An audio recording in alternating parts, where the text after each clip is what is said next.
Here we are. Now, could you see the countdown? Hmm. Oh, you did? Okay. Yes. Because I only know what I see from my side. Um, so good. All right. Well, you and I have actually already talked. Let me do formal greetings. Hello, hello, hello. Welcome to the show again. My sister, the one and only Dr. Janine Street. And by popular demand, everybody enjoyed you so much last week. They really did. The conversation was absolutely great, talking about the scars that we have uh, from what was it, racism, from politics, from religion, and you broke it down so wonderfully, to the point that um, people were really asking. And then I guess the fact that I was honestly bragging on how amazing you are with your skill set is with finances and economics. And so I had people ask if, you would, they wanted you to reach out to them personally, which that's something that if that's something you want to do, that's you. But you were so gracious and are so gracious to offer this skill that, believe it or not, people pay for. However, because you are a generous heart, you said that you would be willing to do a presentation that opens the door for conversation and enlightenment to people when it comes to finances. So, finances is such a big window, but I'm sure that you're going to break that down, and hopefully, if we're gonna do our best, because I know that you and I both have had a long week, and we want to be able to make this investment into people and then move on. We're gonna go enjoy our Sunday. All right. So thank you so much, Janine, my sister Tiny, for joining us today, Dr. Street, for joining us today and imparting your wisdom. I mean, and this is the girl who, since we were kids, it always used to amaze me. Like, I never understood her ability to just think numbers without all the efforts I had to put into thinking numbers. I'm I like, think you do numbers pretty well. You're in the nursing and medical field. You got numbers down. so this me, 1, 2, 3, take away the two. And you would literally like just this was you, you know, the answer. What? How did I used to ask you that? You remember when we were young? I used to be like, how do you do that? Like I and I'm not I'm smart. I'm smart. Exactly. I'm You smart you you too. can do it. Yeah, No, you no, do no, no, all no. the medical. I could do that, and Yes. I'm good. I'm good in my realm. Yes. But it has always amazed me with this natural talent and skill that God gave you, just with numbers. I know people like that, and that's something that's amazing to me. When I see when a person can just articulate numbers and in their head do the math. Like me, nah, I'm gonna need paper, pencils, erasers, all of that, but because of you, I have throughout years been able to get out of holes, get out of out of financial whew, just hardships, but it's so good to have someone with that kind of knowledge and willingness to share that knowledge. And so that brings me great joy today. So when I tell you I'm big sisterly proud, but I'm so happy that you would, interrupt your Sunday to come and, just at the request of the people, impart this financial wisdom into them. So I hope that people will walk away with something,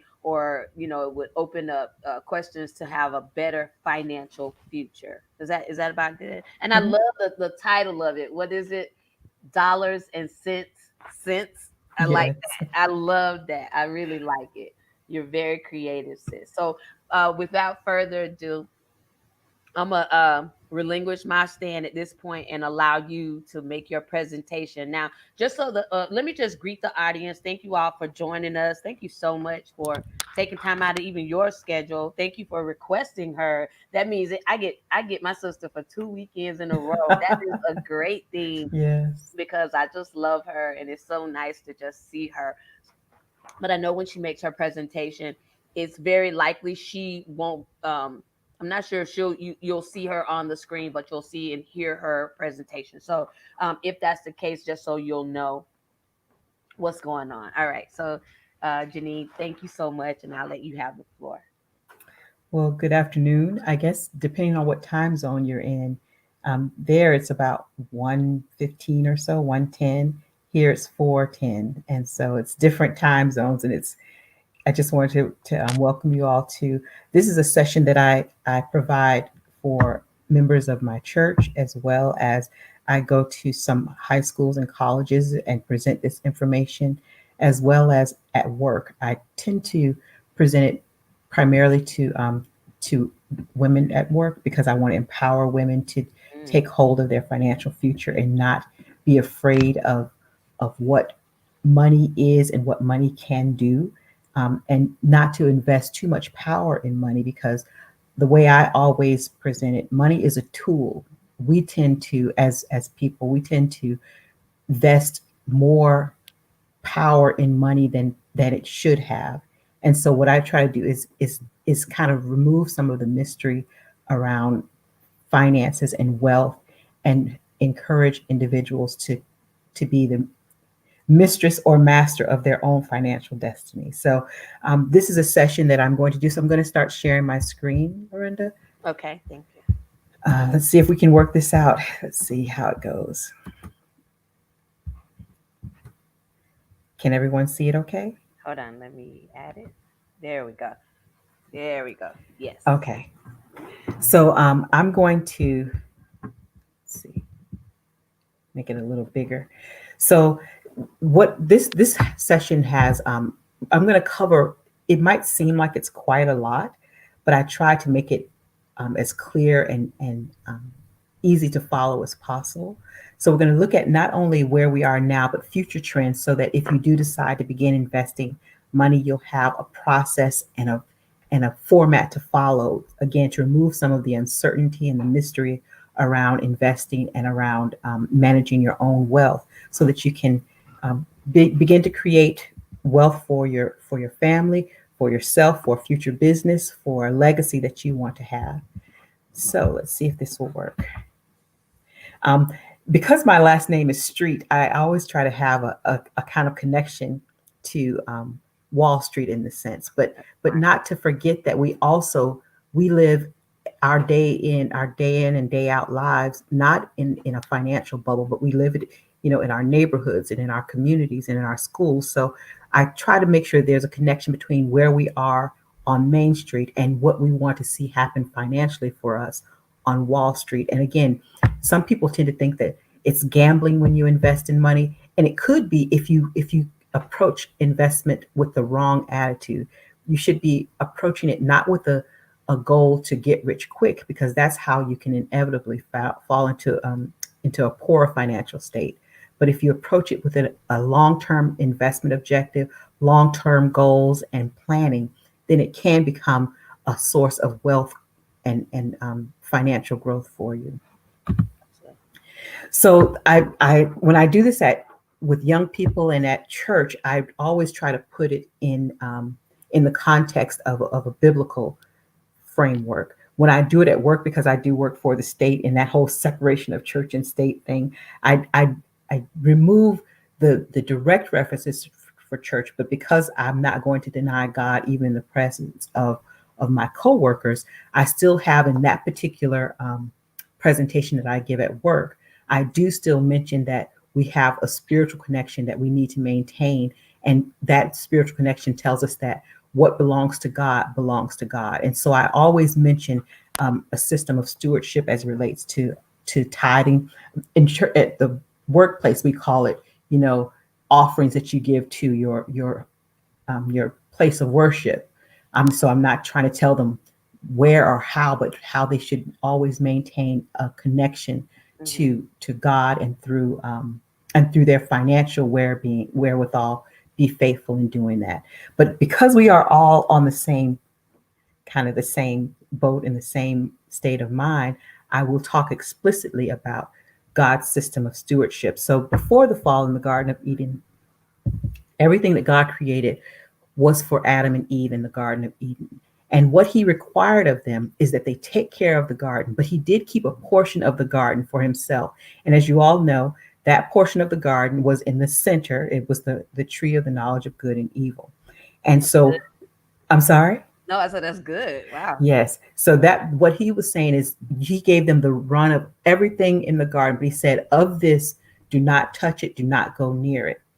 Um, but if you think about it, the reason that the Eve and Adam were so susceptible to temptation is because they wanted something that God had, that they thought they could, they could handle, that they were probably entitled to, that God was withholding from them unfairly. And so Mm, even the very words that the serpent used, has God not said, and surely you will not die, that kind of questioning of God's motives and his sovereignty. And mm-hmm. so when they fell temptation, they fell to the temptation of not only touching of that fruit, but eating it and sharing it with each other. They then fell to the temptation and the susceptibility of sin, and the belief that they were entitled to something that wasn't theirs. So because of that fall, um, we forfeited so much. Before Adam and Eve, they could walk and talk in the very presence of God. Yeah. But after the fall, that was withheld from them because God could not exist. I'm sorry, people could not exist in the presence of a holy God. A sinful human being cannot live and survive in the presence of a holy God. And so they were banished from the garden. And what he set up for that is is to remind them that there are some things that still belongs to him, but also to encourage them to work now, not the work that they were doing prior to the fall, which was just maintaining and keeping the garden, but now the work they had was something that was full of toil and tiresome and trouble. And so they had to really work hard to get just a little bit, whereas before the garden gave up its bounty Yeah. to those individuals. Mm-hmm. So now let's look at where we are today. So we are here, thousands and thousands of years removed from that moment in the garden, thousands and thousands of years removed from from the birth and life and ministry and death and resurrection of Jesus Christ. Uh-huh. But we have access to so much more knowledge, access to so much more wealth. Yes. So let's look at, when we go through this session, we're going to look at where you are now, where do you want to be, and how do you get there? How do we use money as a tool, not as something that we vest with power that it should not have? Okay. That's good. So, first of all, we're going to define what is investment. Mm. And I don't know, I can't hear your. Normally, when I do this, I have an interactive kind of Audience. dialogue with Oh, everyone, but I can't really hear everyone. But if anyone has any questions as I'm going along, tell oh, them that's good. to Okay. feel I'll free make sure that they, to yeah, let me know. if you have financial questions. Okay. Okay. So investment is a concept that I use not only in the realm of money and in the economy. I also use it in the realm of my time and my family and my work life. So I have that concept of investment. What am I willing to give of myself or of my time or of my treasure or of my talent to achieve some goal? So in the case of my family, I of course give up my time and treasure and talent to when they were little. You read to your children, you engage in fun activities, you play puzzles and games and that kind of thing, all with the goal of helping them develop and become productive citizens and and godly children of God. To do that. In my job, I invest of my time, not as much treasure because they're the ones paying me, but I invest of my talent to provide an educational environment for the students that I work with on a day-to-day basis. At my church, I invest of my time and my talent and my treasure to ensure that the church is growing and that it's reaching out to the community and providing knowledge about the Word of God and how He has a plan for their salvation. So anytime you're investing, what you want to do is you want to put in something now with the expectation that you're going to reap some dividend or some reward later. And Mm-hmm. that's the very nature of investment. Right. So for when we talk about investment, there's a concept that I use, and I'm sure your listeners are very familiar with this. It's the kind of analogy of rocks, pebbles, and sand. Okay. So if you look at the diagram that's here, I like that. the large yellow are the rocks, so they're bigger. So and the pebbles are the blue, so they're a little smaller, and of course the sand is the smallest of all. So how do you fill your jar? If you say, you can either say this jar is your time in a day, a 24-hour period, or this jar is your life, whatever it might be. The jar is some kind of container that has limitations to it, whether it's time, resources, whatever it is.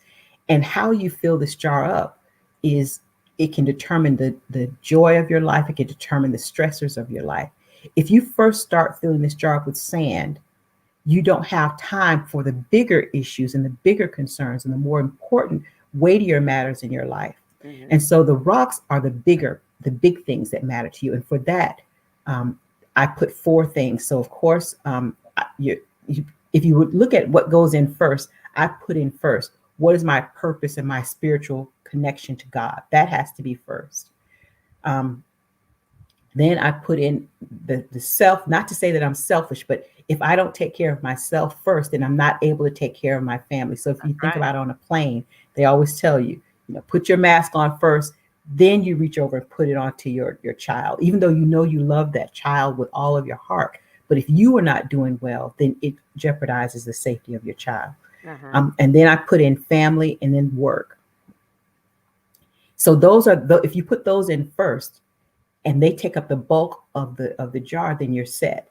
Then Mm-hmm. you next put in your pebbles. So those are things that make life worthwhile. So that could be things like, um, you know, your home that you live in, your car that you have, your relationship with friends and colleagues.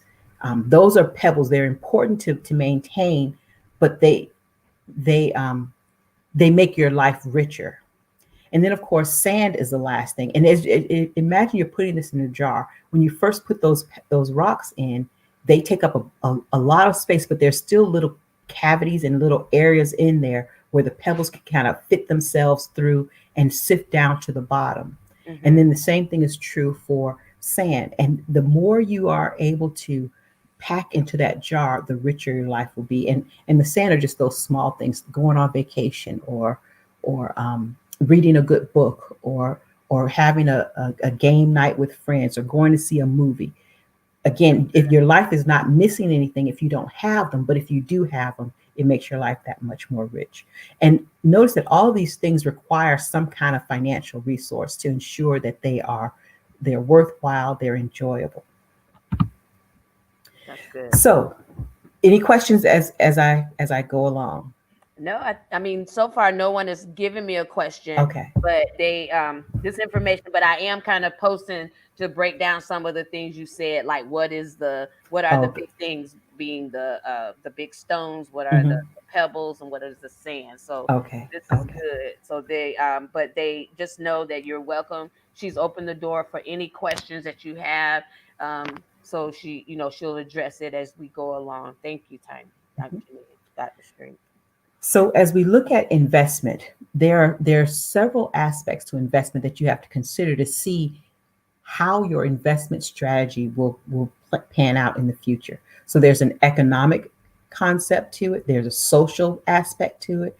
There's of course a political, as we're getting ready to head into a, a presidential election, as well as Senate and representatives and local elections as well.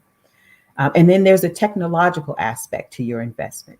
And when you look at all these things, I just put the first letter of each one. So from the first perspective, and unfortunately, this is the perspective that many of us, especially people of color, have. One, because we don't have a lot of financial resources at a discretionary level to even invest in anything. But two, we tend to not consider long term because so much of our life is taken up with living the day to day life that we have and the challenges and the financial struggles that we have. So we tend to think of finances and of wealth as something that has to that subsumes us, or we don't have the time or energy for. But I want us to change our perspective, and instead of thinking in it as a pest, think of it as a step by step process that we can do. Even if you start small as $10 a month or $10 a week, or whatever it might be, sacrifice something that you do on a regular basis, and just take those funds and set it aside and start building up your wealth. And if we do it step by step, Uh-huh. then you can move from one state of being and one state of mind to the next. So Hey, Dr. let's Street. go So, ahead. not to interrupt you, but there is a question on the table, and I think you actually are moving in. You were moving into answering it. The question Hmm. was, my jar is full, but Hmm. completely disorganized. How do I prioritize my jar? Now, mind you, it's already full. How Hmm. do I balance it correctly? You have to, unfortunately, you have to pour some of that stuff out. so so Uh, so Great question, Tasha. Great question. yeah, so what might that you might have set up your life in such a way, and I also have a separate training that I do on budgeting. Mm, And so that's normally the first step that I have. But when you look at how you set up your life, I know people who had, and I will even talk about my daughter. She had this. She had a membership at a gym. She was paying for cable, even though she wasn't watching all the channels. She had. I don't know how many of you have where you can get your company to set aside money for like um, it's not like healthcare, but it's like an assistance fund that you have. So when you buy things like vitamins and bandages and cough medicine, you get to use those funds instead of coming out of your own check with it. You've mhm. kind of saved these funds with the company. And so she had all these little things set up, but she wasn't taking advantage of it. So she had to kind of empty those things out of her jar and stop it. And then when she found that it was like, $10 here, $13 there, $5 there. And when she ended all of that, just say she got an extra 28 to 20 to $30 per month. And she took that, and then that could become the basis for her to start um, beginning her investment in savings. Some of us have, we get a new cell phone every time the latest one comes out. Let yourself, I have cell phones that I keep them for years, and Yes, they she get does. paid off, and I just let those funds that I would have been paying on a phone just accumulate. For cable, everyone needs the internet nowadays, but not everyone needs to have the packages that those companies provide. So they try to bundle the phone and the internet and cable Yeah. together. What my daughter did, she's like, I don't use the phone and I don't watch television. I watch more things on my computer. So she only kept the internet, which is what she really needed. And even though they bundle it and give you a better deal if you get all three, it doesn't make a difference if you're not using it. So she got rid of it and just paid for internet and made those savings a part of her life. Um, she, instead of going to the gym, she used the gym at her apartment.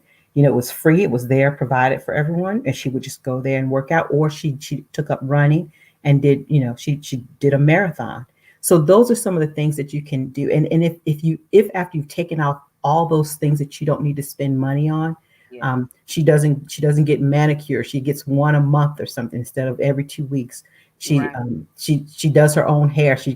So she's natural like me. So she's able to do things on her own without having to go to her hairdresser as often. She just goes to get it cut and shaped up, and then she does the rest herself. So wherever you can find to take off some of those pieces of sand, Yeah. and empty that out, that will be helpful. That's good. So, Tasha, let us know if that answered your question.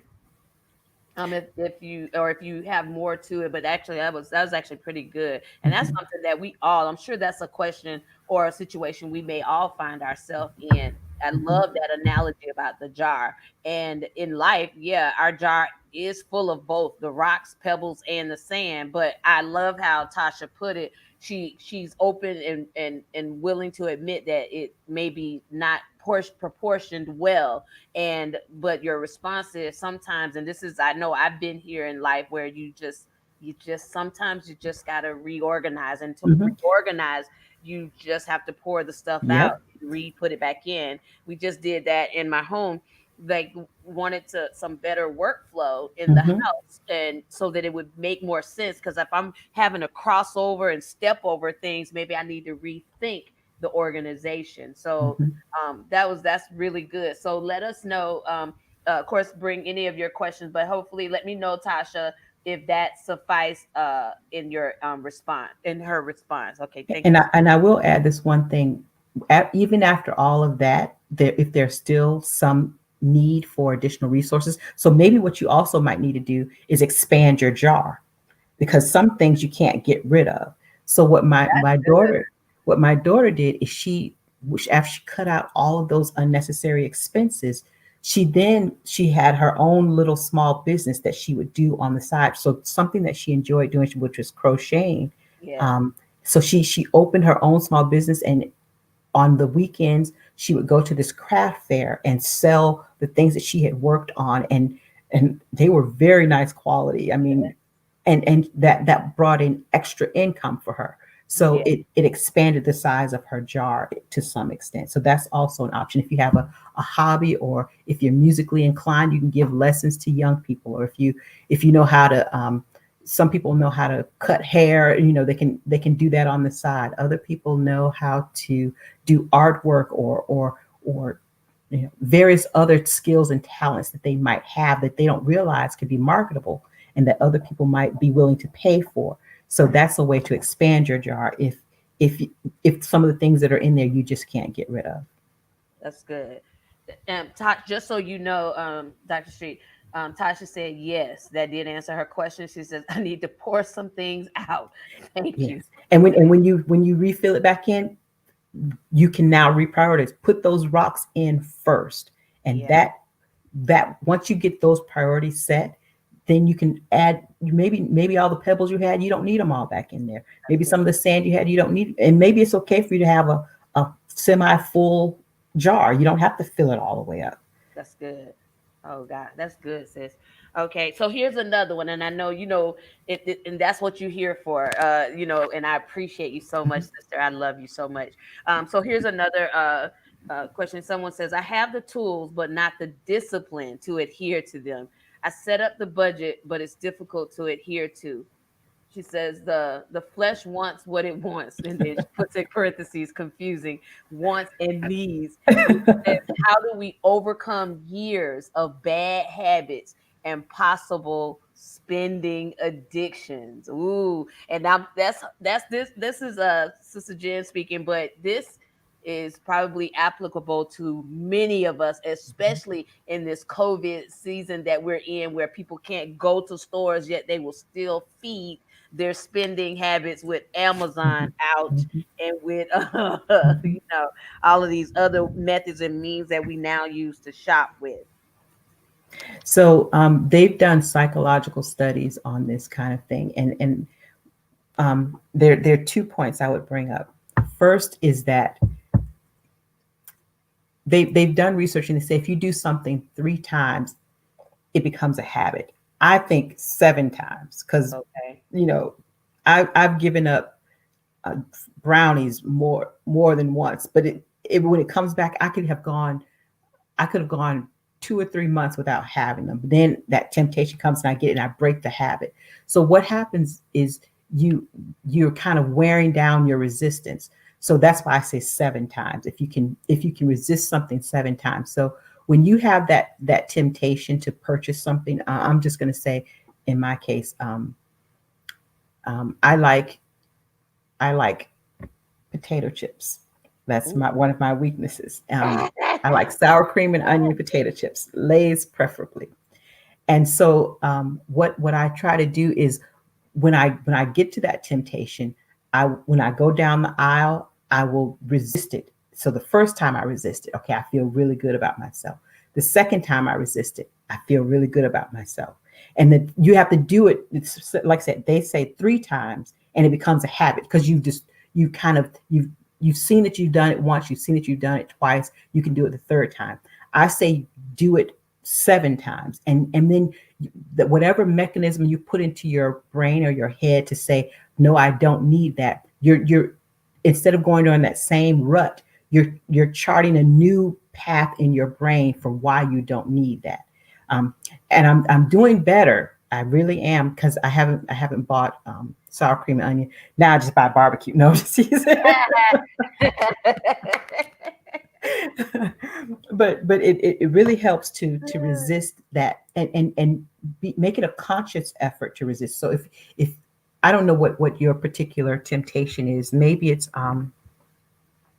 buying shoes, okay, or buying purses, or clothes, or getting your hair done, or shopping on Amazon. I don't know, whatever it might be, but resist that. When it comes to you, resist it for 7 times, and then when you whatever money that you would have purchased, put that money aside and see that savings build up for those 7 times that you resisted.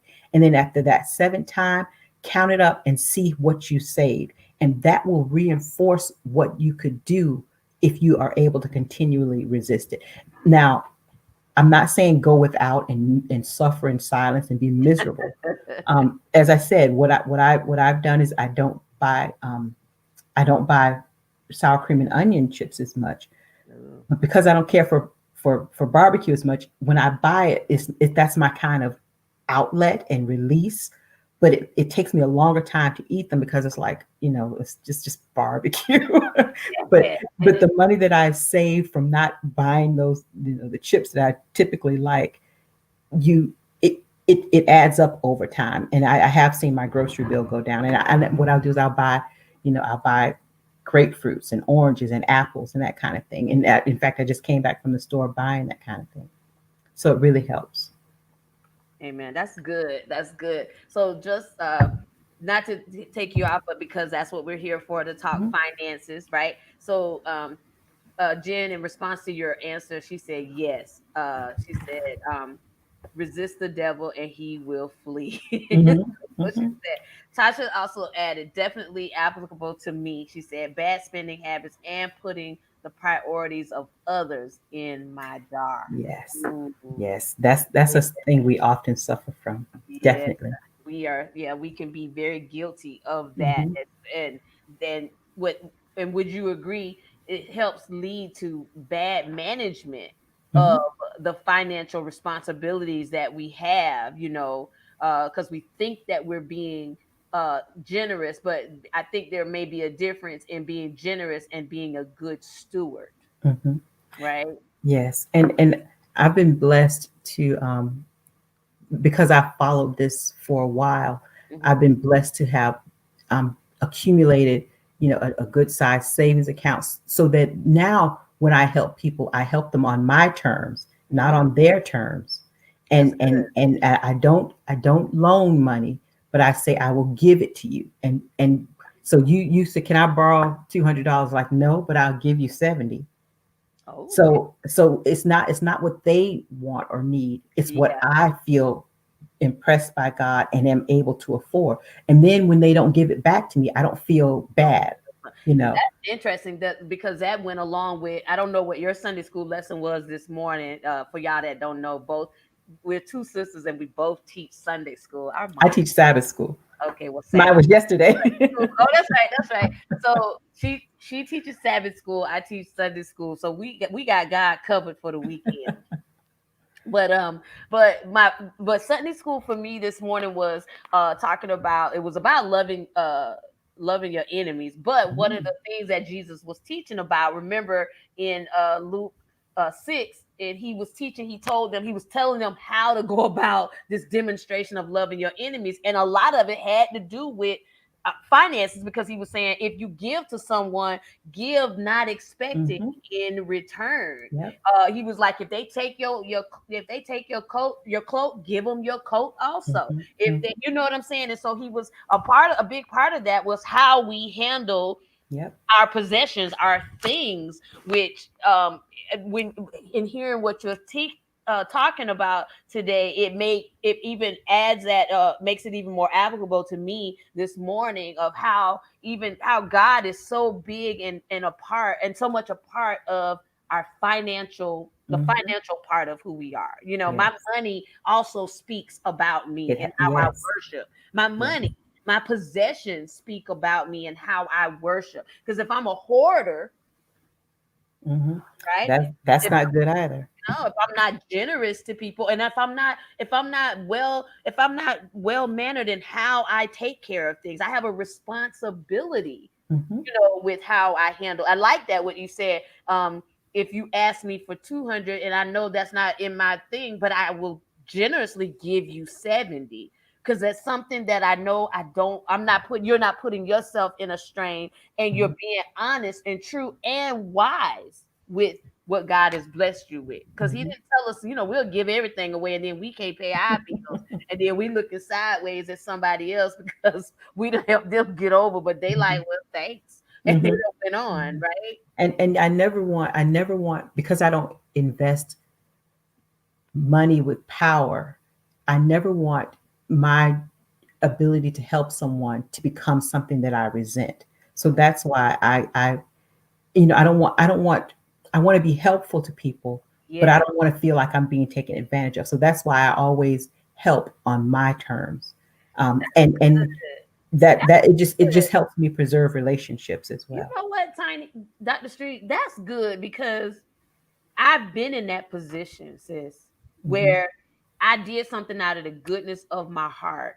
And the way but I had an expectation, which was Hmm. probably where I was wrong at. And here, granted, even though the other person may not have done their part or kept their end of the deal, my heart was the one that that's why that's why even in everything you do, you should consult the Lord, because He'll direct your path in that sense. Because I found myself resentful or Hmm. bothered by how the person responded, and it didn't match with what I was, because we think sometimes we're doing something to help and save, and we actually may have just made or created a issue for Hmm. ourselves. And I always value people more than money. And so I don't want, because I value people, Yeah, I don't want money to come in and ruin it. So that way I've kind of set up these kind of structures so that's that it keeps me financially healthy, it provides you with some financial assistance, and we maintain our relationship. That's real good. That's real good. I like that. So, Tasha agrees. She said, yes, exactly. Generosity versus stewardship. That's right, Mhm. Tasha. One becomes taxing and exhausting without clarity and leads to even more mismanagement. She says, Mhm. I need help. We hear you, Tasha. You and listen, you are the voice of many, really right now. You're the voice of many. So thank you for your, just your open, honest candidacy, to say, because this is the thing. Sometimes we just are ill managed when it comes to our money. And I've been there. Mhm. I've been I there. have too. I, Listen. I I was there when we graduated. My husband and I, we graduated from college, and we went to grad school. And you have no money in grad school, and we didn't have jobs. We were all ambitious, thinking, oh, we're gonna take the world by storm. We had bill collectors calling us every day. We had all these credit cards that we got, because when you're in Ooh, college, they give you, we had gas credit cards, we had yeah. store credit cards, we Oh had my goodness. Visa, MasterCard, American Express. Oh, Now I have exactly one. I have Discover, because they give you cash back, and I pay it off every month. So I use that cash back to sometimes pay it. I remember you told me that years ago, Mhm. and I still never did, because what I'm gonna tell you, that same situation you talking about, credit scared me so bad you know, when you fall in zero and you hit ROCK bottom, I'm talking about the rocks in your jar bust the jar. They're like, look, ain't enough room in this jar. 'Cause you done got all this Right. sand in here and all these rocks need to fit in here. Your Hmm. priorities. Yeah. But the thing is, and so I was always like, credit cards scare me. I do think you need, and you told me this, you know, you need a credit card. And you told me, if I'm not mistaken, you were like, pay that credit card off every Every month. month. You Yep. told me that. And Yep. you know, I'm the big sister, but you the math mind. And so hey, we play our roles the way we need to, right? To Yep. get where we need to be in life. And I had to learn to live on just what I need. It don't matter what I can do. I Hmm. live on I have what I need, and I've learned to be content in that. Yep. You know, my name is not Jones's, and so Hmm. I don't need to measure up to them. Regardless of what I can do, I do what I should do, what I'm expected to do, and um and then those pebbles allow me to do some of the things that I want to do. You Hmm. know, that it makes it nice. Yeah, that Yeah. was good. Thank you for that advice. I have Hmm. never forgotten that. Never forgot Yes. it. Yes. So again, and this just getting back to this is how you look at it. It's where you put your priorities, That's good. um, and and and how you fund those priorities. So my priorities, of course, like I said, I put God first, then taking care of myself, taking care of my family, then my job, and then when I do that, I'm not, like I said, I'm not resentful, and with my paycheck, my tithes and offering come out first. I Hmm. don't care, even if I'm traveling and I get paid while I'm traveling, I will write that check and put it aside and know that I don't have that money to spend, because that is me. Now that I'm outside the Garden of Eden, I need to Mm. give God what he requires of us, because that's what got us kicked out of the garden in the first place. And I want to get back there, so I'm faithful in doing that first. And then after that, I take care of, for me, taking care of myself is taking care of my family. So those two are so closely intertwined that I can't really separate them. um, but I do find that, when I do that, all of my I pay, the household bills. I'm the one in charge of it. Although I do want to tell you this: the person who should do the bills is the person who is the best. So some people say, "Oh, the man pays all the bills," or "Oh, the woman pays all the bills." I think that both of them should know where the resources are held That's and what good. the kind of balances are, That's because you good. never know what could happen to one or the other.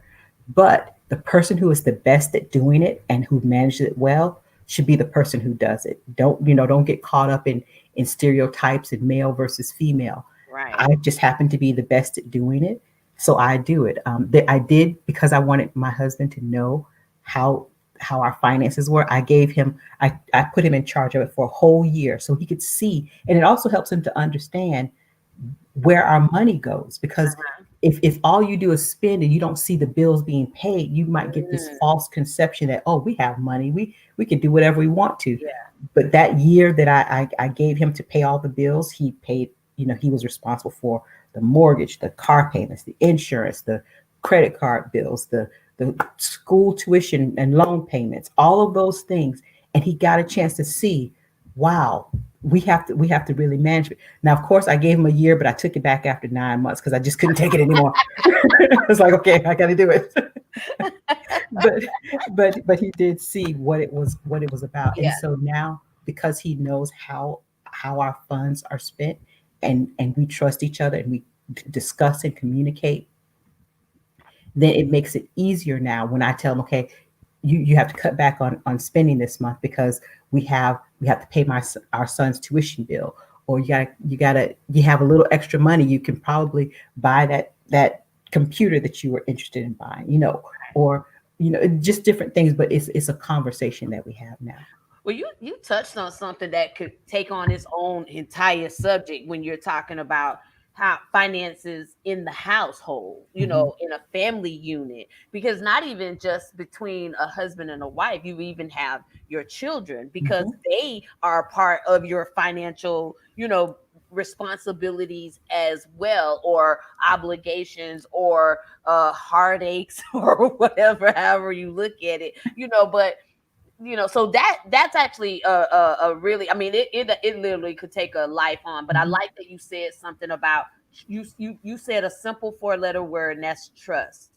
Trusting each other to that the finances are handled right. I literally, believe it or not, sis, this year I learned something, and I'm learning to trust, because when you think you've lived on your own and you've carried the weight, and then you finally have this opportunity to trust someone else to carry something, and you see successfully, because it does take, you gotta see it successfully happening. It does give you, it actually levels you up, per se. For me, I could say levels you up. Mhm. And so hearing you say that, just seeing, I know y'all life, and just watching successfully how you guys have maneuvered through, and your finances, and just doing it, and as a partnership. I just think it's commendable, and it's a lesson to us that, like, you have to know money. I used to have to tell my daughter Jasmine, money don't grow on trees, because she just thought you could just go, and can't you just go get it out of the ATM? And I'm like, no, you can get it when you have it, when you put it in, you Mhm. can. Mhm. But and even if it's in there, those dollars are already reserved for things like you eating, and like staying covered with shelter and clothes and stuff. So Mhm. thank you for that part. That was, I appreciate that honesty and that open part with that, and sharing that part with, giving my brother, in law, that opportunity to experience it. But then how you both understood and when you say better don't mean it's not a negative thing. Mhm. Better just is what it is. Yes, I'm people have different skill sets. Yeah, I'm disciplined to do Mhm. it, and I'm going to take care of it. But then both parties, and all parties involved, have to trust each other, that no one's taking advantage, no one's getting over, no one's, you know what I'm saying? They Mhm. got a side cookie jar. They got their own little jar off to the side, but that again may warrant a whole other conversation. Like, Mhm. even though there's the jar, our economic jar with our big rocks in it and our pebbles in it and our sand, should there be, or is it smart or not smart or whatever, to have a jar for yourself, if that makes sense? I think, well, it depends on your family dynamics and also how you grew up and how your parents might have taught you how to manage money. For my husband and I, we have all of our accounts are shared. So um, we have one. We actually have 3.5 accounts. So we have one account here in Massachusetts. Okay. That is where his check goes primarily, and that's where I save his. I try to save his check to Wow. pay when we have tuition and big bills. My check goes into our account that we had when we were in Arizona, and Okay. that's where I write all the bills out of. So it's easy for me to see what those two accounts are doing. And then we have another account that we opened. He again, because we have a structure of how we help people. So we have another account that we set up because he's a high school teacher and he helps his students. Hmm. But I didn't want that to impact our personal accounts. Okay. So we put money in that so that when he buys the students, sometimes they need food, sometimes they need books, sometimes they need computer equipment, sometimes they need help to go on a field trip or whatever it is. So I put money into that account and he uses that to do transactions out of it. And then we have another savings account, which we just have, and we're just watching it just grow. I only put a few dollars in that. And that's like a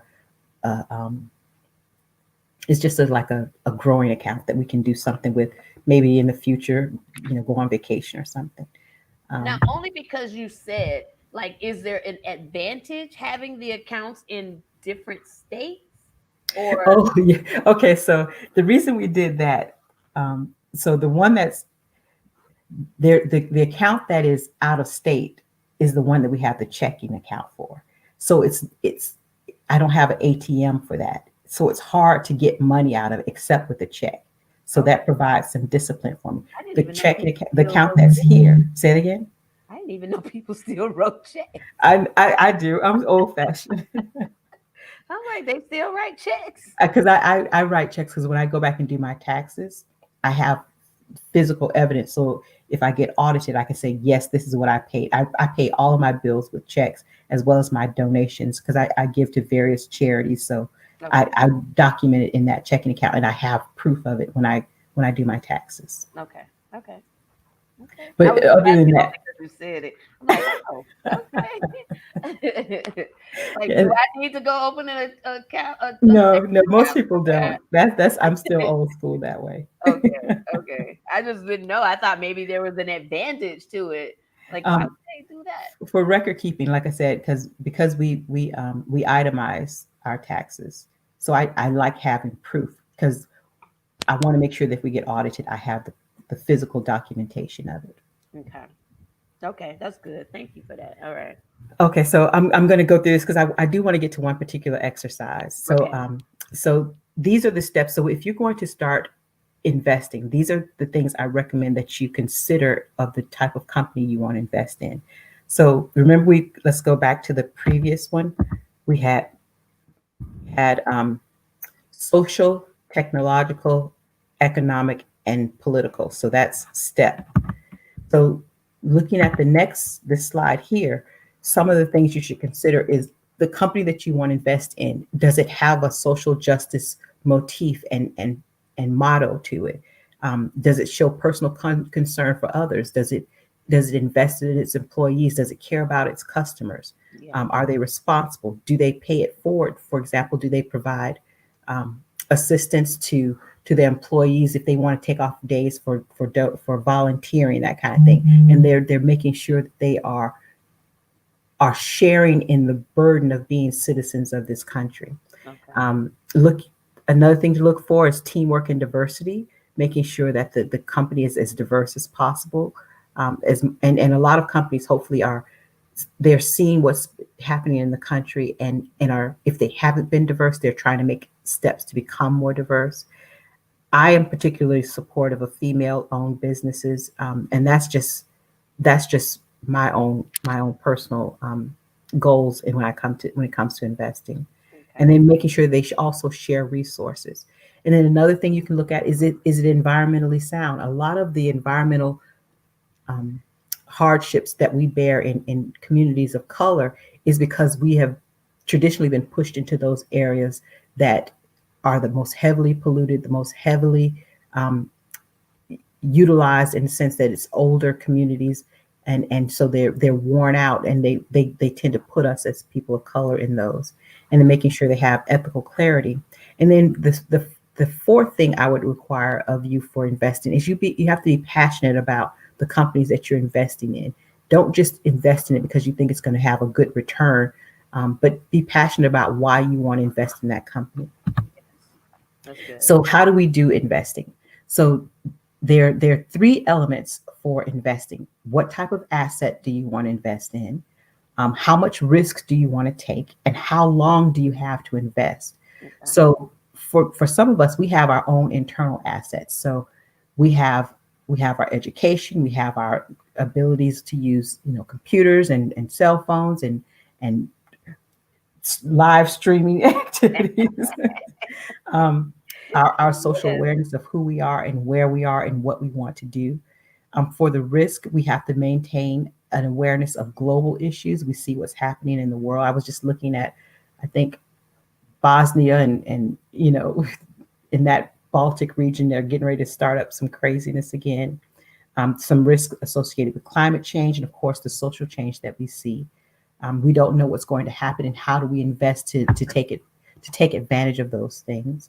And then how much time do we have? If you're young, you have a lot of time and you can invest and see it grow and compound over many years. If you're in college, that's also a time period when you have a lot of expenditures for tuition, but you're investing in your human capital, so you hope to reap the rewards of a well-paying job. And Hmm. of course, if you're 65 or older, you have less time. So you have to kind of redeem the time that you may not have done when you were younger to invest. Okay. I'm going to skip these formulas because they look scary.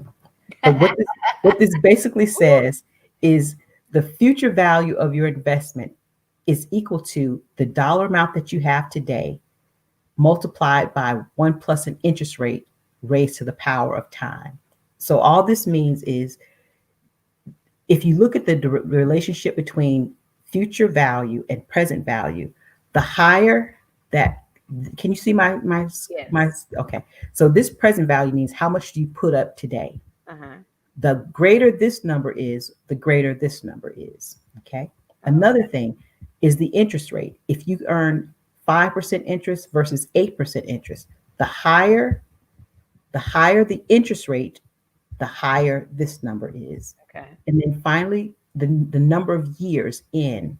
The longer time you have, the greater this number will be. So you can influence your future value with three different things: either the amount you have today to invest, the interest rate that you can invest it at, or the amount of years that you have. That's why it always helps to start earlier, because this N right here we call compounding effect. This is the single most important factor to increase this number. So if you start younger, this number gets higher. Of Okay. course, these are good numbers to have, but sometimes you don't have influence over. You might not have a lot of money right now. You don't have, $10,000 to plop down right now. But or the interest rates are determined by the government in some senses and risk outside. So you don't have any influence over this.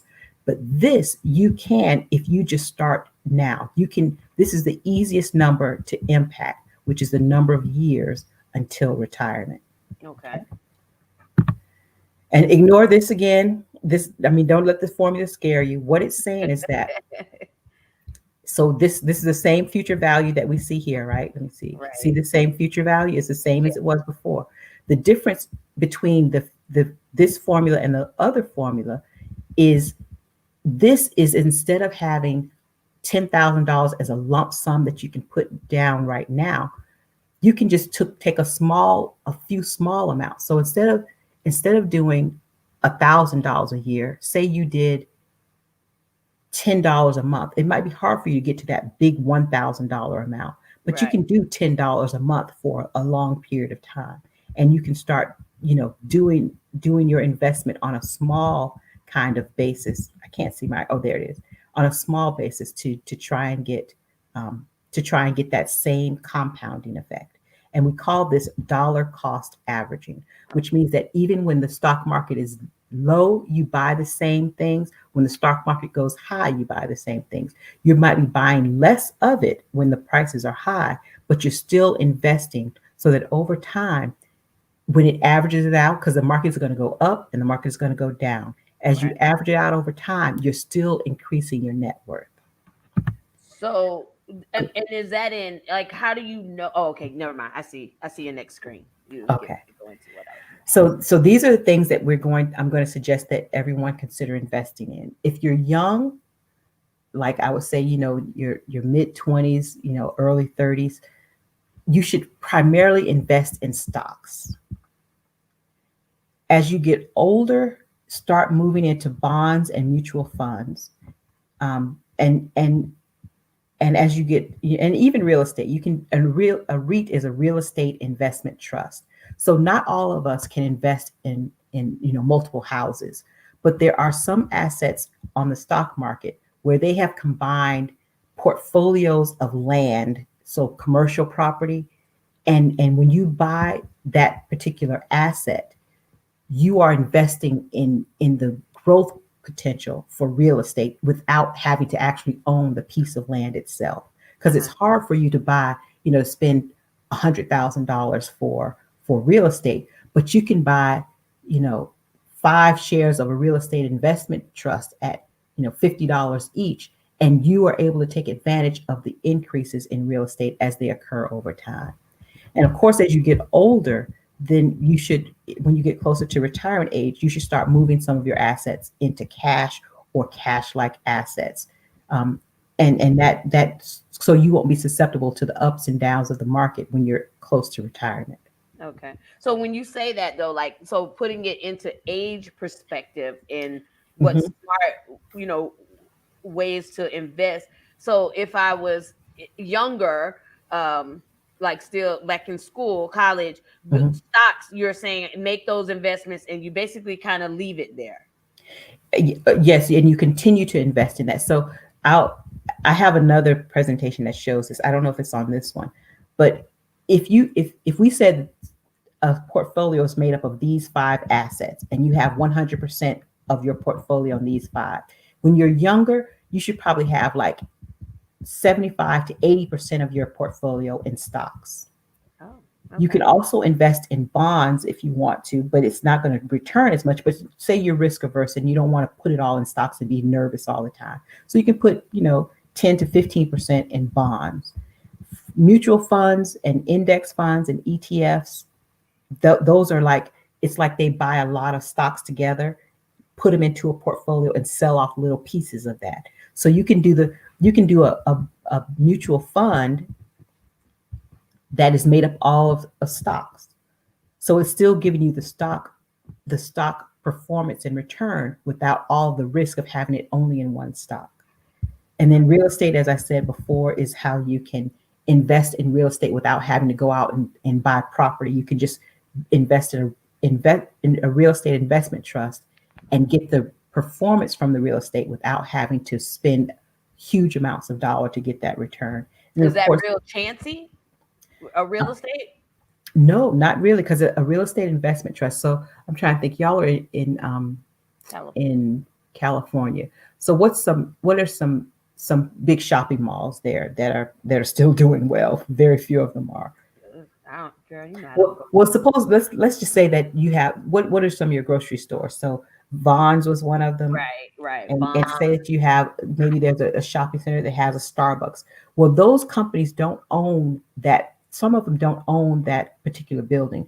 They lease it from a conglomerate of real estate companies. Right. So Okay. so Okay. that real estate company might have a real estate investment trust where all their different properties that they own around California is bundled into a package and sold out as individual shares. Okay. Okay. So you get to the advantage of investing in real estate without having to buy a plot of land. Gotcha. That's okay. So now coming down to like in my age group, right? Hmm. So say a person has never made any of those the four Hmm. investments above, right? And now Hmm. you're at that age, but you're in a maybe a better financial Hmm. situation, or you've gotten a little smarter and you realize I need to make this money work for me so Hmm. that as in the next 20, 30, 40 years I have some kind of nest egg to live on. So Okay. is that feasible? Like if you've Yes. never done any of this? So I actually have an exercise that we're going to do. So we're going to, if I'll probably just skip the rest of this because the rest is just, I'm going to go really quickly. It's just telling you these are some general investment terms that you might need to know when you invest. Um, Okay. these are some guidelines, and I can send this PowerPoint presentation to you, Lorenda, to share with anyone who might want it. Okay, awesome, awesome. Because And I know like what, like I know like Tasha is looking into like going into business and things like that, and so getting finances in in order for this. Not only that, even mhm, myself as a business person, having a couple of businesses, massage therapy, mhm, doula mhm, mhm. business, So and you're expanding your jar. I'm expanding. Yeah, I Mhm, literally needed a whole new jar because no, because I mean I had to like take the things out of my original jar because it's different because when you now it's not just because I still do work for a mhm, large mhm, corporation, a big business, UCLA, but as I start to establish myself and I'm looking at like in the next 30, 40 years, how do I make my money work mhm, for me in the sense that because I am of the older of those, I'm not, mhm, trying to, nothing's wrong with stocks and bonds and all of that. But right now, I'm more leaning, and you're talking in the next, 10, 15 years where the workforce is going to be like, mhm. we're moving on to the next. So I need to make sure. And so say if a person had never done any of these things to set themselves up, could you ideally start, like say in Yes. your 50s, making those plans for Yes. yourself? And so seeing that on there, using the money market accounts Hmm. and things like that, like how does that work? And say like you're a person, say you're like me, and you are also looking to segue into uh, entrepreneurship, in the sense of like, whereas I've always done entrepreneurship, but I still always had a primary source of income, if that Hmm. makes sense, but wanting to segue into my, being able to provide for myself and say the next 20, 15, Hmm. 20 years, and not look to the big companies, but still be able to live. Hmm. How does one So do let's do that right now. So this is, I think, the last slide. So these are some of the industries that I recommend people invest in. So they spell out the acronym brighter. So banking and financials, there will always be banks. that? Real estate, and I suggest real estate investment trust. Industrials, this is like companies like Caterpillar, that do construction, that kind of thing, because our infrastructure in this country is falling, our bridges and everything. There's going to be a huge investment. It was supposed to happen under Trump, but that didn't work. So they're hoping that whoever comes in, whether Trump gets reelected or whoever comes in, we have to do the infrastructure. So those companies that do land movement, like Caterpillar and John Deere, those Yeah. are the kind of industrials. Government and utilities, this is going to become necessary because, like I said, our infrastructure, our water works, our public works system, they're going to be replacing all of that. And so the government is going to be issuing bonds, going into more debt, but the government will not go bankrupt. They will just, if they need to, print more money.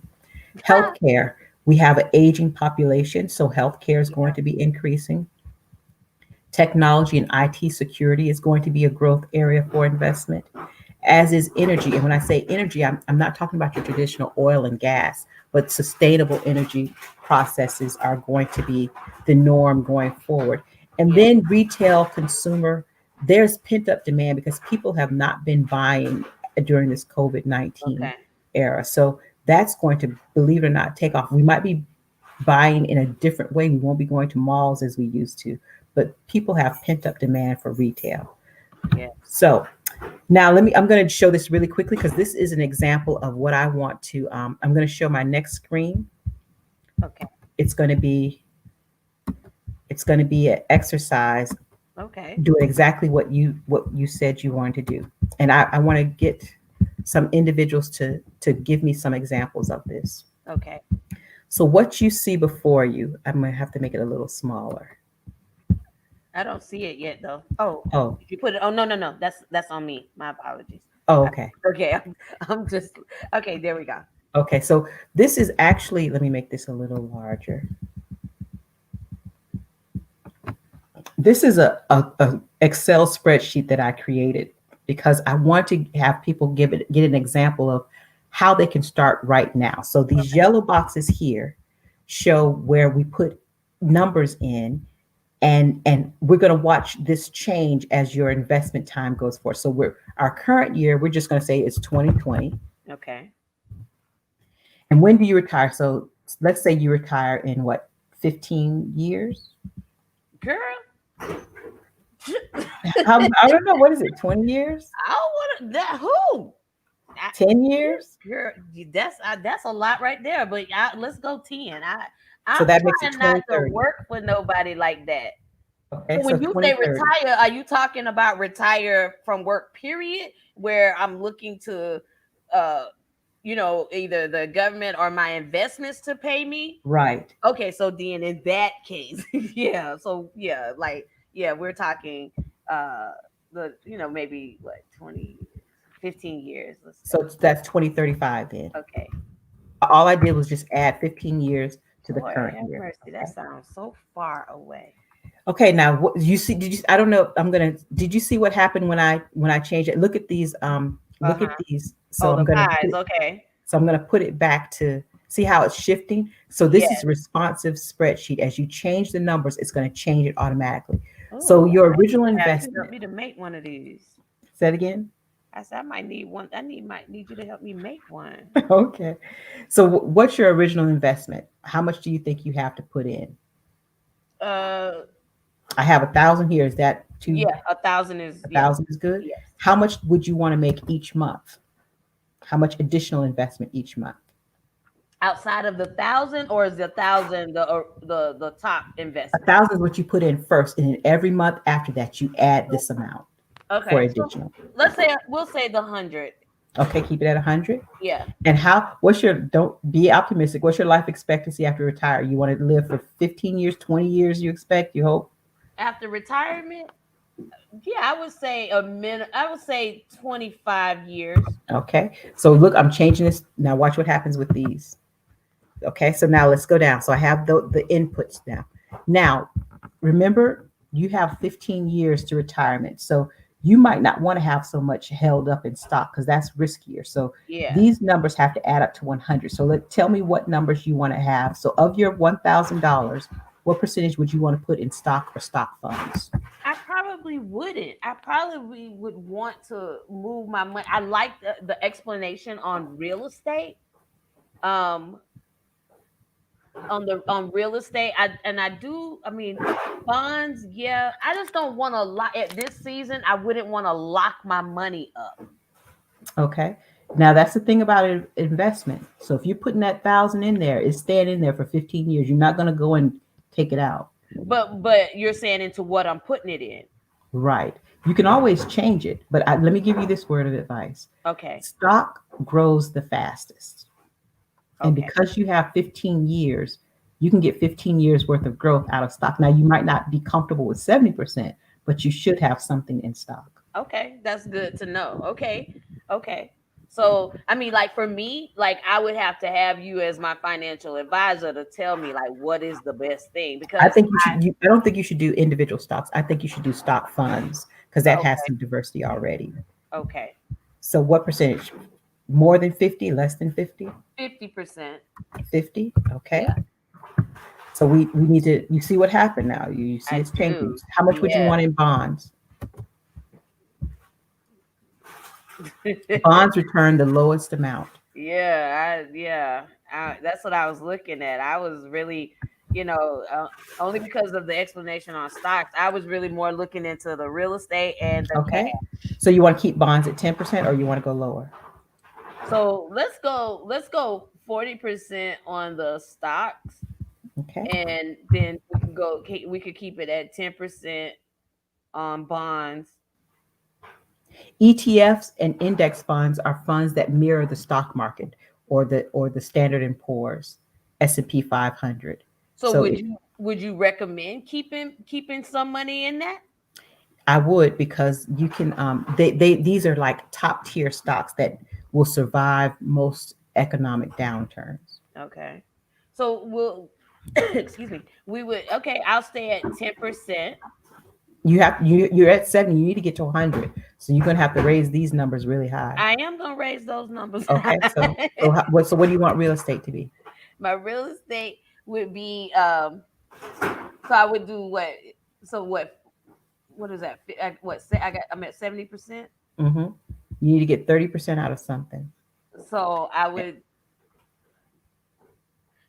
go 5% on the real estate and the 20. Is it 20? You have 30% to give. So 10% and 20%.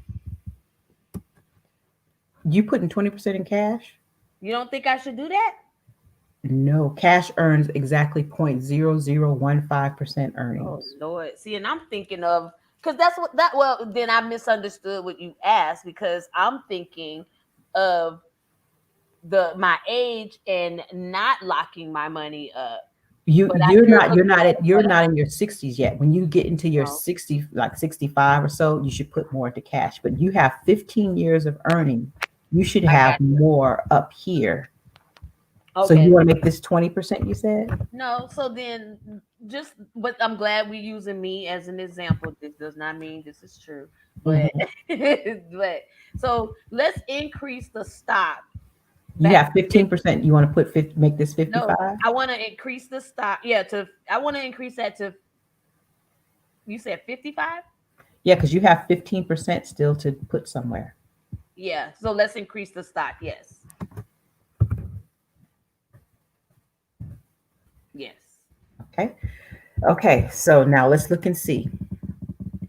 So that's your percentage of how you want your assets allocated. Now, remember I told you those brighter industry that I mentioned. So look at this.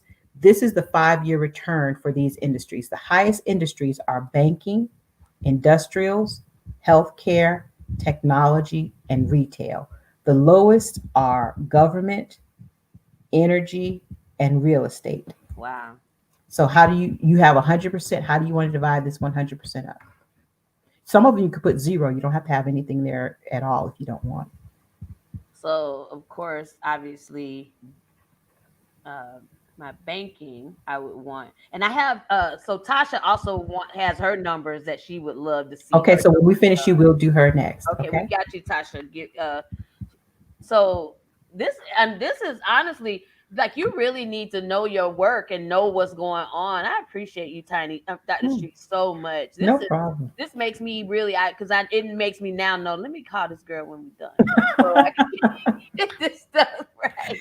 So give me some numbers. So looking at you because remember, let me show you by the way. This is what we're trying to get to. Okay. So this is saying at the end of your retirement period, this is how much you're going to have, and this is how Okay. much you're going to get a year. So you're only getting $163 a month. Oh, Exactly. So you let's go. Let's see what happens if we change what this. I'm supposed to do with that? Exactly. Exactly. What? Can I do some changes for Please you? do, girl. Okay. That's how I would do it. I would look like you're the mathematician. I now you need healing. That's what I do. So I'm That's putting this back to 70 because okay. you have time. You have 15 years to do earnings. Okay. Okay. Um, bonds I'm keeping at 10. ETFs I'm putting at 25. Really? Okay. Real estate I'm putting at 5. And I'm going to make this 65. Make this 5. Make this 20. Okay, so now we're back at 100% there. Okay, Okay. let's see what happened. Just remember you were getting 163 before. Let's see what you're getting now. You're at 171. Girl. Okay, let's change some of this. So I think that for you, you should put some in healthcare because that's your industry. It's like you're investing in yourself. So Yes. we're going to make that 25. That's good. Thank you for saying that. For Oh, that's energy, we're going to make that 5 because you live in California and you want to keep it smog free. okay. Um, for retail, I'm going to make that. I'm going to make that probably 15. Um, technology, I'm going to keep that at 10. For government, I'm going to make that 5. For industrials, I'm going to make that. I'll keep that at 10. I'll make this 5. I'm going to make this 25. 25. Okay. We have 100% there. Okay. See what that did. You got to 179. So this is what your problem is now. We've gotten high earnings here. Yes. Now we have you So have it's to my because you have amount invested. yes, because you have a long life expectancy Ah, after retirement, I got it. you're gonna Okay. have to increase that. So remember there were remember in our discussion about investments, there were 3, it was the art of investment. The, Yes. the original asset amount, Okay. the return or risk, which is measured by these interest rates here, and Okay. time, which is here. You have 15 years here, but you have 25 years of life expectancy. So because you have after retirement, you want That's to after earn retirement, 25 years exactly because you want to after have retirement. after retirement because you have such a long time that you want to earn money. You're going to have to increase this. Okay. So if you can't increase this, do you want? Can we make this 5,000? Yeah, no, I was, and I'm glad though because immediately I knew what it was. It's Mhm. the amount that I'm investing. Ah, that's And good. I don't know if you can. I don't know if you can make this 500 a month. Can you? I could. Okay. Now let's see what happened here. you got up to $898 from your Okay. retirement. Now, because I mean, there are other ways you can increase this. You can, if you want to, we can take all of this out and we can make it, let's see, we can take that out. You don't need to get bonds. You can make that 75. Okay. And then we can take zero here. You like real estate. You said you want to keep that. Maybe we can make But I mean, like, do you think it would? I mean, again, my knowledge was thinking, or my understanding or lack thereof, I must say, was of immediate, like, not locking my money down at the age. But I'm glad you clarified that, Mhm. because we're talking. I still am working for 15 years. That's just a Mhm. long time. But So obviously, I gotta work and earn money. we So, got you to 1,086 per month. and that's just off of my investments. Hmm. Now, does that what does that does that counterplay into like Social Security? No, that would be in addition to Social That's Security okay. So that and is whatever 401k you in my have. This would be in addition. Right. 401k. Yeah. Right. Okay. So Okay. let's do Tasha's. You said. Yes. So Tasha might. Let me see. So Tasha said she gave me her numbers, but she just said something else. She said, so my reasoning was that more should be placed in real estate because of the age group, even though stocks earn quicker return. So her numbers are What's 20, her 2020? no, 20, 10, 20, 40, 10. So, like before you, yeah, yeah. So that's 2040 right here. Oh, wait, when are you retiring, Tasha? Tasha, I think just like a year or two younger than us, right? Tasha, when are you retiring?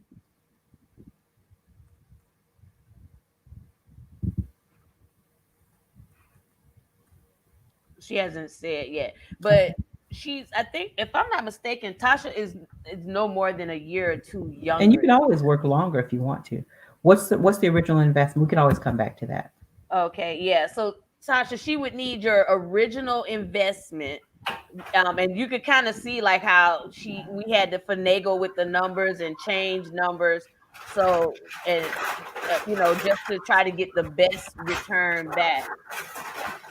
She funny. She say that's my business. Her age. We didn't ask your age. We said what year you're What year retiring. you retiring? She's so funny. That's cute. That's cute. Just for y'all to know in the audience, Tasha is a school age friend that we grew up with. So we've known each other since we were, Jesus, young teenagers. Jeez, OP. So she said, um, retirement age 55 and three No, thousand we just dollar need the investment. retirement year. Oh, retirement year. So, So is it 2055? uh, no, it wouldn't be 2055. If mine's is 2035. Oh, she said, "Oh wait, 60 for retirement." What year, Tasha, do you want to retire in? Her investment is 3,000. I can tell you that part.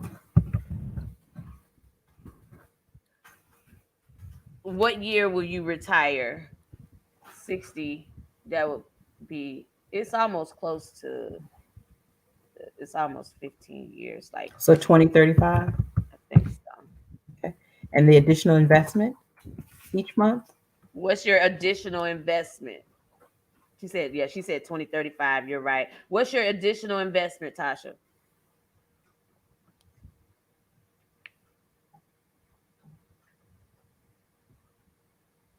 So, and so also not just your additional investment that you would make every month.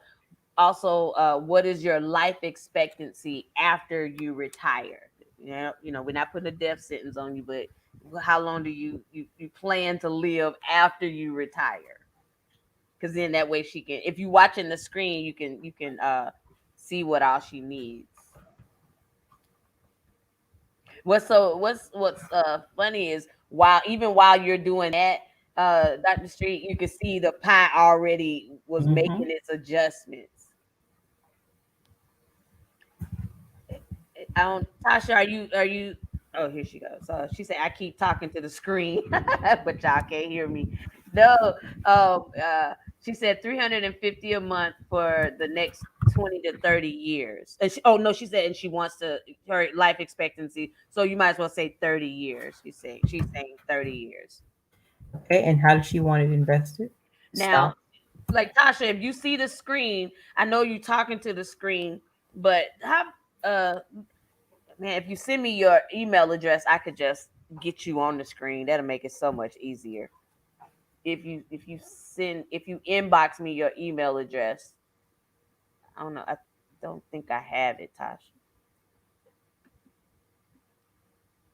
I don't think I have it because I could send. I could actually. Oh, actually, I can message you. Hold on. I can send it to you. I'm gonna send you. I'm gonna bring you on the screen. If you don't want to show your pretty face, that's fine. But here we go. I'm sending you an invite in Messenger, Tasha, and that way you at least your voice. If you don't want, you can be on the screen. That would be great, or you can just talk so she can hear you. It'll be easier. All right. She's so funny. I keep talking to the screen. That's too cute. So Tosh, I sent you a invite through Messenger. So if you click on that, you'll be able to actually come on the screen. At least you could just ask her directly,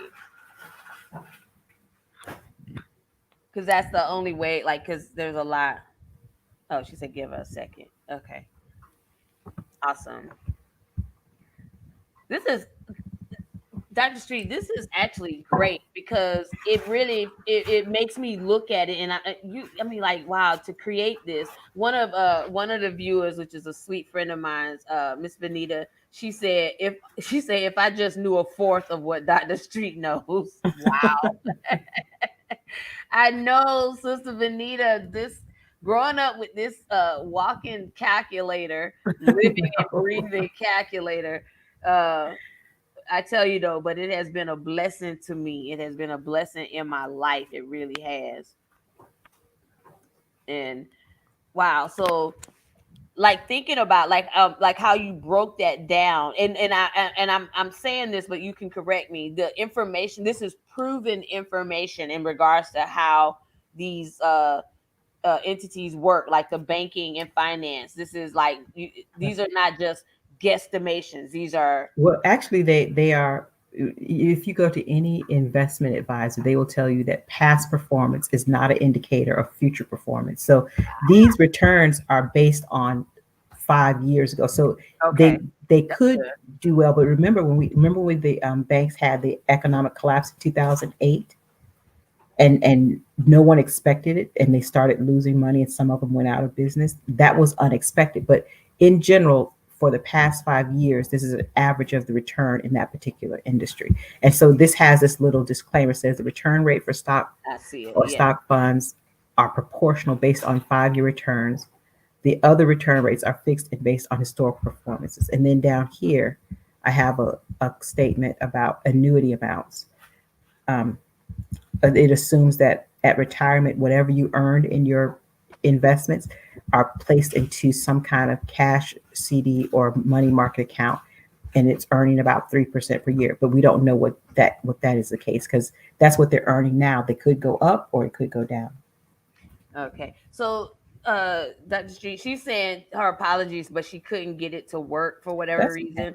So that's it okay. just kind of makes it a little challenging, Tasha, Yeah. because there's a lot of numbers and percentages you want to be able to put in. And Mhm. unless you can see it on the screen with her, like what your percentages that have to total up to 100%. So your banking and finance is one, real estate, and REITs is one, industrials is one, governments is one, healthcare is one, technology and IT securities is one, energy is one, and of course retails. And so what you want your money to go to in percentage up to, so that you get to that 100%, and that's how you're going to know, or have an idea of what your monthly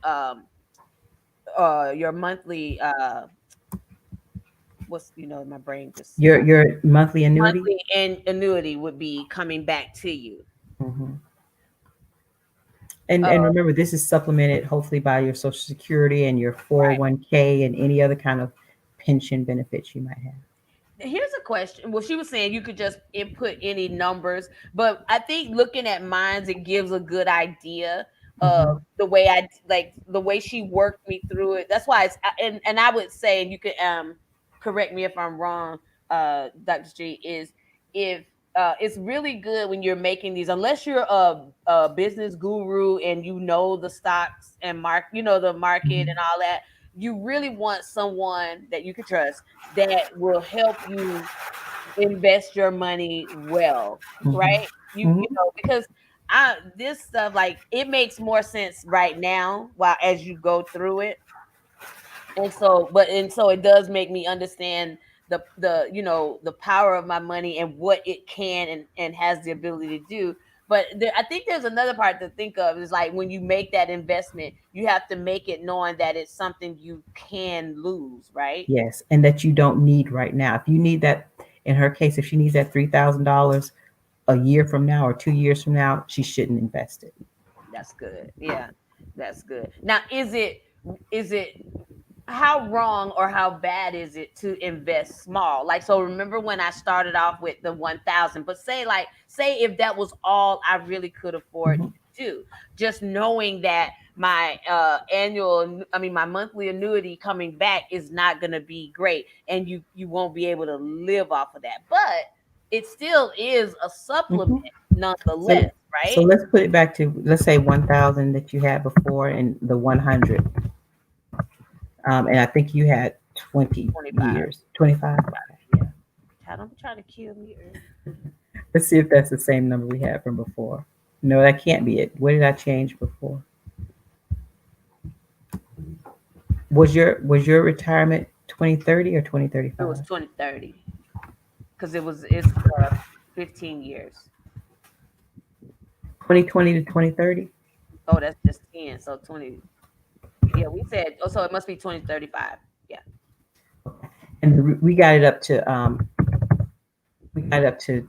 over 1,000 by saying 500 like this. Let's see if Right. this is what we have. Yes. And that came. It was like a thousand. Yes, that's it. Uh-huh. 1,086. 86. Yes. Now, if you think about it, so for you, because just think, after you do this for for you 15 years, Hmm. you would have you would have 5,000 plus the 6,000 per year that you would be investing in, and you do that for 15 years. That's what this number is showing. Okay. But then you would be getting. Let me just do the calculation. What this value is, you would have $227,055 at retirement, assuming with my assumptions in there, Right. and that comes up to a year of per year 13,000. And then if you just divide it by 12, you'd be getting about 1,086 per month. Um, Okay. so another way to do is to say, suppose you have a goal you want to reach. Say you want to have $1 million. You can say, well, how much do I need to do to get to $1 million? So you can say, well, suppose I only have 10,000. But is that $1 million in a portfolio, or is that Yes, okay? a Okay. million dollars in a portfolio, and you want to see what your annuity is off of that. How Okay. much would you have to invest each month? Let's say 1,000. Let's see what that gets you. Um, you got up to almost half a million, Oh, four wow. hundred fifty-four thousand, and that gives you 2,173 per month. But because you're so close to retirement, and not that I want you to live a long and healthy life, but suppose we made this um, Less time. 15. Let's see what happens if we just made that 15. And it doesn't have to be, that doesn't have to be the time. That just could be the time you want to Just get as paid out. long as they're gonna pay me out. I Right. got you. Yes. So that gives you to 3,169 a month. Okay. I So mean, it, and that's great. I mean, because it really all depends. So, like, if like me, I know having a 401, a 403b, I have then I have my own investments at UCLA, in Hmm. the system itself. So well, I have a my brain. Um, what is it that railroad people used to get? Pension. Pensions. Thank you. So I also have pension, right? So I have my pension, I have my 403b, and then investments, right? So that's a nice Hmm. expected amount a And month did you to say live Social off. Security? Oh, and then I didn't even add Social Hmm. Security in. So, and here's something that and you have to forgive my ignorance. I actually did think that with those that they would cancel out my Social Security. Sometimes it does, but it that's usually for like very high earners, like millionaires, that it cancels out because then they've reached a certain income level that their other retirement sources of income exceed what the government provides. So if even if they did get it, it'll be taxed away. So it's like they get it and then pay it right back to the government in taxes. So they typically just don't get it. Okay. Okay. So They tax your Social Security because it was taken out pre-tax. pre-tax. That's right. Okay. Okay. Okay. So this is I know we've gone way over time, but this is just a little exercise that what This is I good. developed this for is it takes away, like I said, the mystery. If if you're playing with these numbers, it lets you see that you are actually in control of your financial decision making, and the choices you make, you can see, wow, if I can get from from saving 100 a month to 500 a month, this is what it does, and this is how it plays out in the future. And you can see it, and it makes your decision making process more informed, and you feel more in control.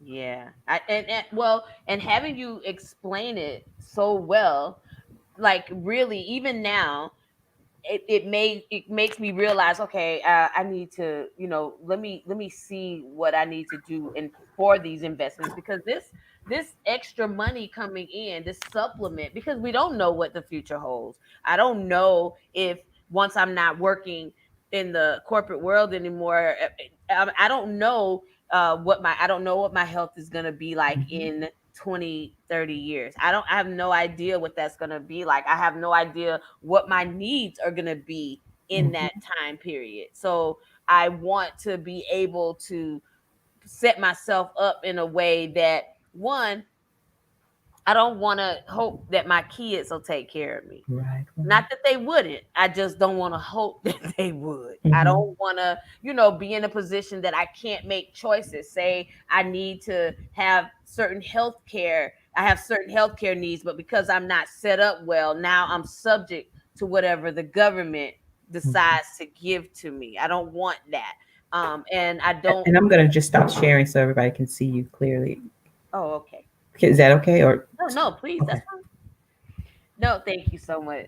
I get to see you. I saw you the whole time, but I want to be able to set myself up, and that's why this conversation actually was important. And I'm glad that you did, starting it off with, first let's keep God first, and our finances, and how God is, how He's connected to our finances, and making Him first when it comes to my money, and then seeking out wisdom and knowledge, which is what we're doing with you, because you have this gracious amount of wisdom and knowledge when it comes to finances. Not, I mean, on top of that, you just ridiculously smart, uh almost as smart as me. Now, I'm Yes, just I try. I I'm do try to come up to your just level. playing. I'm just playing.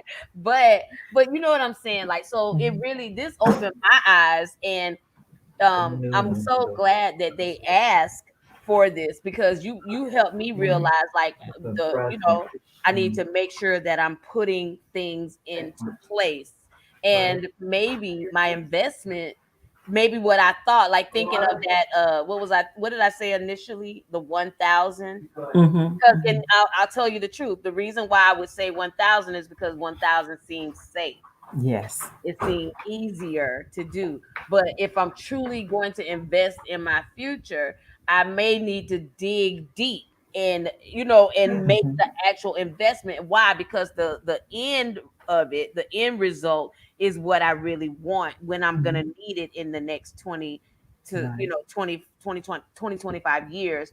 that, that supplement. And you want a good supplement, right? I want, Mhm. if something's going to supplement me, I want it to, 100, think about it. What we went from 100 and, $40 to $1,080, Mhm. Mhm. which that's the difference between car payments, insurance. You know what I'm saying? Mhm. Because $180, that might be groceries for the week, Mhm. and that's not even putting into, not even thinking about any other needs I may have, like medication if I need that. Mhm. Lord, I hope I don't take any medication now, and I don't want to have to take any in the future. But Mhm.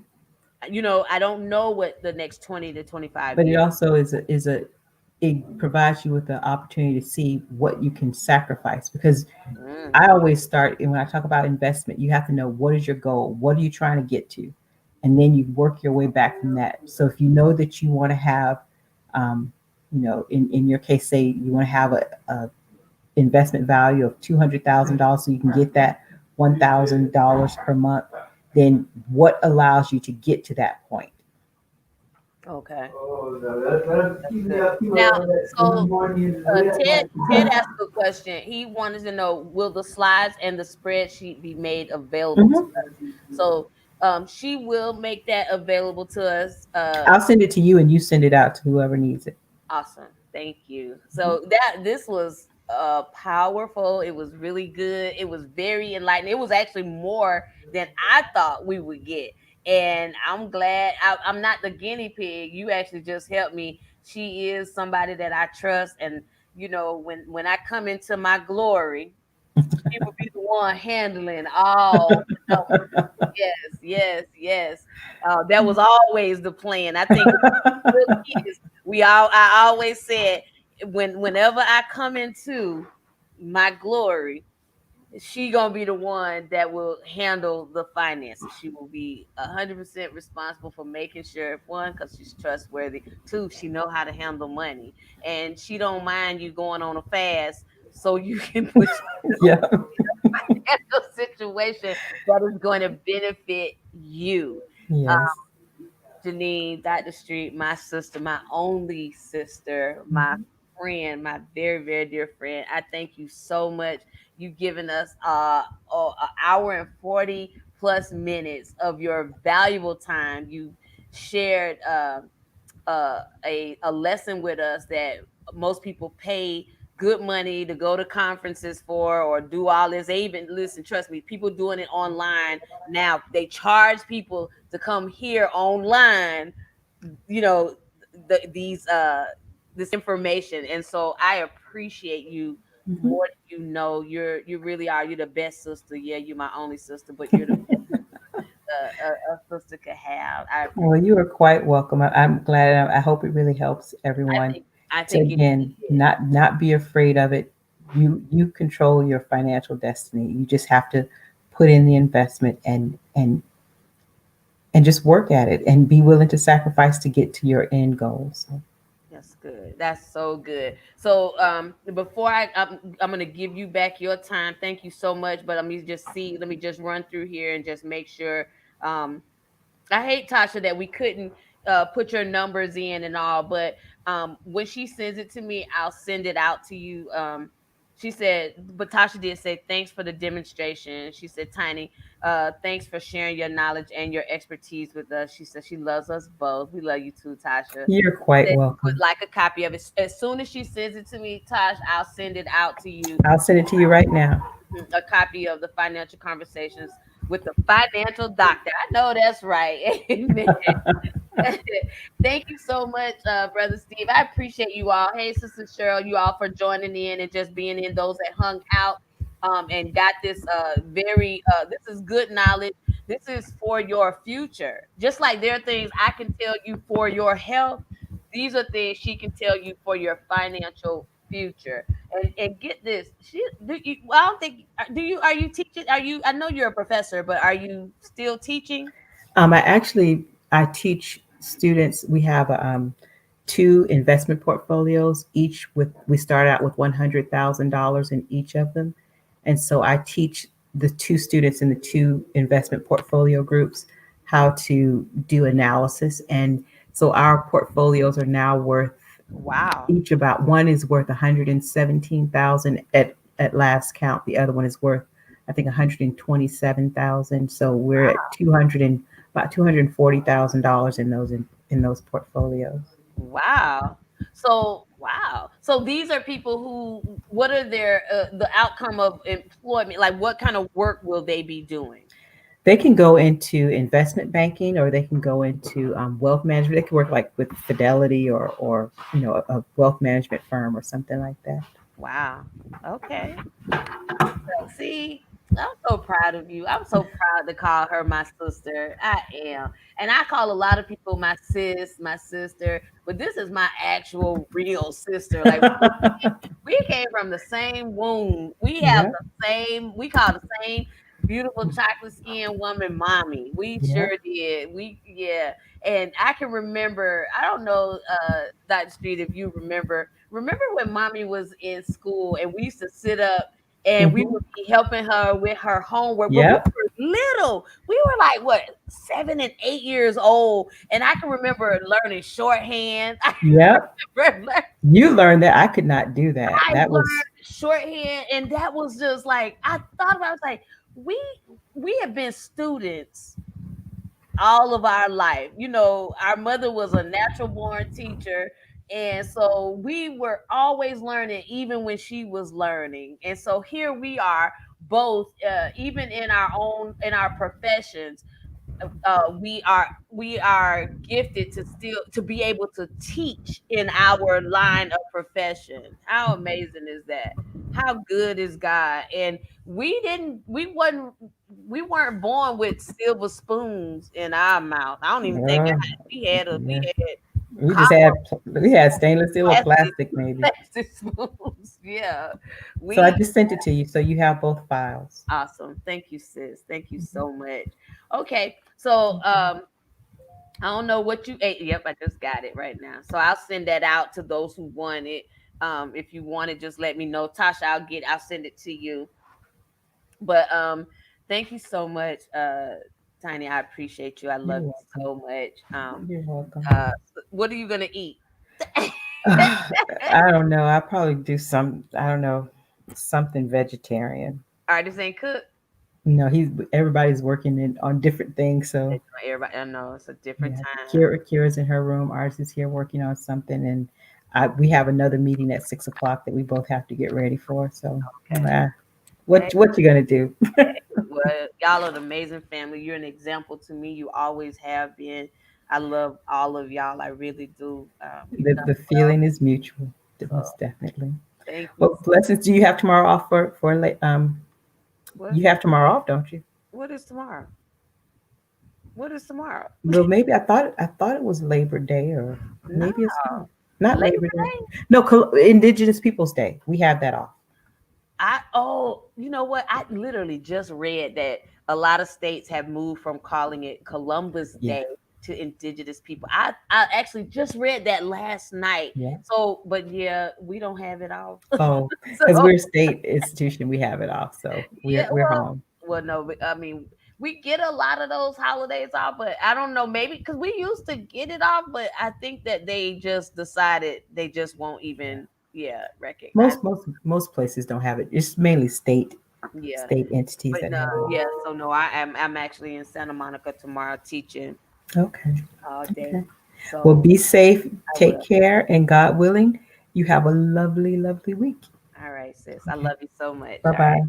Thank you. You're Thank you welcome. to the audience. Thank you so much for your patience and listening in. I pray that you got something from this. I know that you did. This was valuable, uh, expensive information, and she graciously gifted it to everyone. She really did. So, thank you again, Janine. I appreciate you, and we'll talk later this. Okay. All right. Bye I love bye. you, sis. Okay. I love you too. Bye bye.